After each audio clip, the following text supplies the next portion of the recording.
আসসালামু আলাইকুম। ফ্রিজ চলতে চলতে কটকট শব্দ হয়, এটি ভালো নাকি খারাপ সে সম্পর্কে বিস্তারিত আলোচনা করব লেবু টেকনো বাংলায় আজকের টিউটোরিয়ালে। এর জন্য ধৈর্য সহকারে পুরো ভিডিওটি দেখবেন।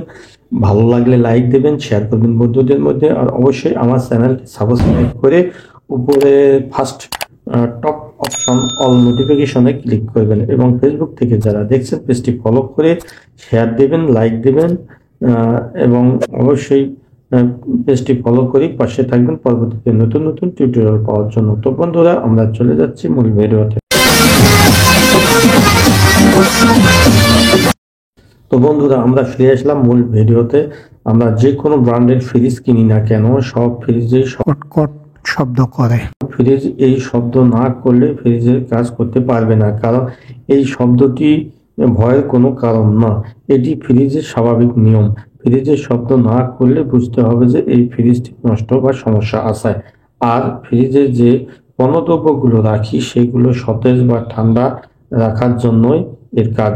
আর এই জিনিসগুলো সতেজ বা ঠান্ডা বা ভালো রাখতে ফ্রিজের তাপমাত্রার প্রয়োজন।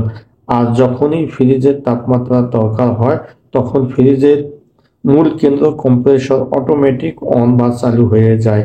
আর আর চালু হওয়ার সময় টং বা ঠং করে শব্দ করে। কম্প্রেসর চালু থাকা অবস্থায় ফ্রিজের এটি শব্দ হয় ঝিরঝির, স্থির অর্থাৎ শিরশির অর্থাৎ ঝিঝি পোকাগুলো যেরকম শব্দ করে এইরকম একটি শব্দ করে যতক্ষণ কম্প্রেসর অন থাকে। আবার ফ্রিজের মালামাল ঠান্ডা হওয়ার জন্য যতটুকু তাপমাত্রার দরকার সেই তাপমাত্রা নেওয়া শেষ হলে ফ্রিজের কম্প্রেসর আবার ঢং বা টং করে বন্ধ হয়ে যায় বা অফ হয়ে যায়।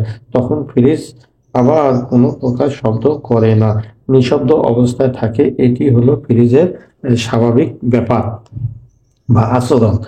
আর এই ভালো ফ্রিজের একটি নিয়ম প্রতিনিয়ত চলতেই থাকে। যদি অর্থাৎ একটি ভালো ফ্রিজ এই নিয়মে প্রতিনিয়ত চলতেই থাকে। আর যদি এর ব্যতিক্রম হয় তাহলে বুঝতে হবে যে ফ্রিজের সমস্যা আছে বা ফ্রিজটি নষ্ট হয়েছে। যে ফ্রিজটি সব সময় শব্দ করে বা কোনো প্রকার শব্দ করছে না তাহলে বুঝতে হবে যে ওই ফ্রিজের সমস্যা। আর ওই ধরনের সমস্যা হলে আমরা নিজেরাই নিম্নলিখিত পদ্ধতিগুলো অবলম্বন করে বাড়িতেই খুব সহজেই সমাধান করতে পারি বা ফ্রিজ ভালো করতে পারি। ফ্রিজের অতিরিক্ত শব্দ বা একেবারে শব্দ না করা ফ্রিজের জটিল সমস্যা। আর এই সমস্যাগুলো নিচের পদ্ধতিতে যদি সমাধান করতে না পারি সেক্ষেত্রে ভালো কোনো টেকনিশিয়ান ডেকে ফ্রিজের সমস্যাগুলো সমাধান করার চেষ্টা করব। আর অথবা আমরা কোম্পানি কর্তৃক সার্ভিসিং ব্যবস্থার মাধ্যমে এই ধরনের সমস্যা আমরা সমাধান করতে পারি। এখন আমরা নিচের পদ্ধতিগুলো ভালোভাবে জানার জন্য জানিয়ে নিয়ে ফ্রিজের সমস্যার সমাধান করার চেষ্টা করব ইনশাআল্লাহ। তো নাম্বার 1, কম্প্রেসর নষ্ট হয়েছে কিনা এটি আগে আমরা কোনো টেকনিশিয়ান দ্বারা ভালোভাবে পরীক্ষা করে নেওয়ার পর যদি কম্প্রেসর সমস্যা হয়েই থাকে তখন সেই কম্প্রেসরটি আমাদের পরিবর্তন করতে হবে। আর বাজারে কম্প্রেসর অনেক পাওয়া যায়। তারপরে আমরা কম্প্রেসরের ভিতরে বেয়ারিং থাকে আর এই বেয়ারিং যদি ক্ষয় হয় বা বেয়ারিং এর সমস্যার কারণে অতিরিক্ত ফ্রিজে শব্দ হতে পারে। তো কম্প্রেসরের এই বেয়ারিং পরিবর্তনের মাধ্যমে আমাদের এই ফ্রিজের অতিরিক্ত শব্দ বা সবসময় শব্দ থেকে আমরা রেহাই পেতে পারি। তো অতিরিক্ত শব্দের কারণে কিন্তু আমাদের রাতে ঘুমের ব্যাঘাত ঘটতে পারে। সেই কারণে আমাদের এগুলো সমস্যার সমাধান করা দরকার। তো এর আগে আমরা জেনেছি যে ফ্রিজে সাধারণত R600A গ্যাস থাকে। আর এই গ্যাস আমরা লক্ষ্য করব যে কোনো টেকনিশিয়ান দ্বারা যে ফ্রিজের যে গ্যাস আছে এই গ্যাস কমতি হয়েছে কিনা বা গ্যাস ফুরিয়ে গেছে কিনা এটি পরীক্ষা করে যদি কমতি থাকে বা গ্যাস ফুরিয়ে যায় সেক্ষেত্রে আমরা গ্যাস ভরিয়ে নিতে পারবো। আর সেটা টেকনিশিয়ান দ্বারা সম্ভব। এরপর কম্প্রেসরের আশেপাশে যদি কোনো প্রকার মরিচা পড়ে বা কোনো প্রকার জাং লেগে থাকে সেগুলোকে আমরা ভালোভাবে আস্তে আস্তে পরিষ্কার করে দেওয়ার ফলে আমাদের এই অতিরিক্ত শব্দ বা সবসময় শব্দের হাত থেকে রেহাই পাবো। তাছাড়া কম্প্রেসরের আশেপাশে একটি যন্ত্র রয়েছে যেখানে কিছু পরিমাণ অয়েল বা তেল থাকে। আর এই তেলের পরিমাণ কমে গেলে ফ্রিজ অতিরিক্ত শব্দ করে থাকে। আর তেলের পরিমাণ কমে গেলে এটি টেকনিশিয়ান দ্বারা আমরা তেলটি পুরা করে নেব।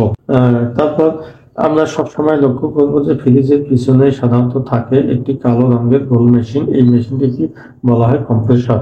আর এই কম্প্রেসরে রাখা থাকে একটি পাটাতনের উপর। পাটাতনটি সাধারণত স্ক্রু দিয়ে লাগানো থাকে। আর সাধারণত এই স্ক্রুগুলো আমরা দেখবো যে স্ক্রুগুলো যদি টাইট হয়ে থাকে, লুজ হয়ে থাকে বা ঢিলা হয়ে থাকে, সেগুলো আমরা স্ক্রু ড্রাইভার দিয়ে টাইট দিয়ে আমরা উপরোক্ত শব্দ বা সমস্যার সমাধান করতে পারি।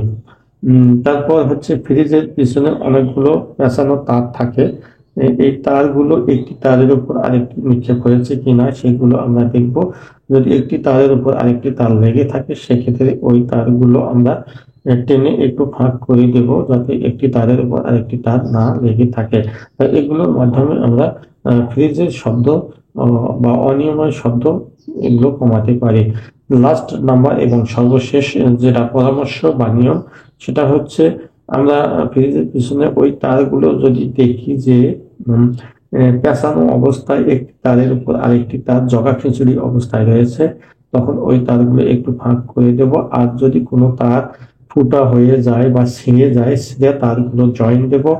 আর যদি ফুটা হওয়া তারগুলোতে আমরা টেপ পেঁচিয়ে দিয়ে তারগুলো একটু ফাঁকা করে দিব, তাহলে আমাদের ফ্রিজের এই ব্যতিক্রমধর্মী শব্দ হাত থেকে আমরা রেহাই পাবো এবং আমাদের ফ্রিজটি সেক্ষেত্রে অনেক সুন্দর এবং ভালো চলতে থাকবে। তো বন্ধুরা, দেখলেন তো ভিডিওটি যদি ভালো লাগে অবশ্যই একটা লাইক দিবেন, সেই সঙ্গে বন্ধু বান্ধবদের মধ্যে শেয়ার করতে ভুলবেন না।